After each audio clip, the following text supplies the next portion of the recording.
E vogliamo chiudere questa parte di storia, poi passeremo a qualcosa di più leggero, con un altro brano scritto da Mario Lanaro, maestro del Corbai, famosissimo compositore, direttore d'orchestra, ha fatto parte del coro della Brigata Piena nel 1981 e anche lui ha voluto dedicarci una canzone che sentirete adesso, Finché la notte, ed è una storia molto bella perché parla di un'amicizia profonda, incredibile fra Enrico Reginato, che è un sottotenente, lui partirà con la prima spedizione in Russia nel 1941, verrà catturato quasi subito e finirà in un campo di prigionia.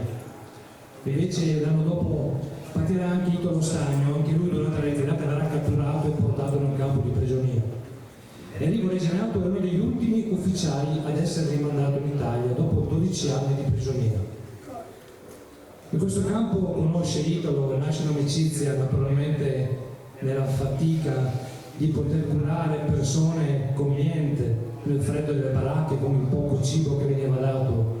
Un'amicizia vera, sincera, e Italo si confessa con lui perché Italo poi anche si ammala, gli arriverà una polmonite, lui nel 1948 morirà in questo campo, però scrive una poesia.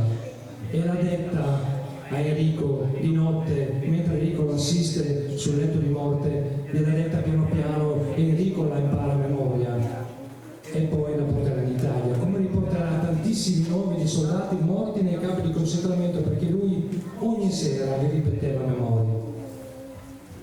Ora vogliamo, come sempre, rimettere insieme queste due persone.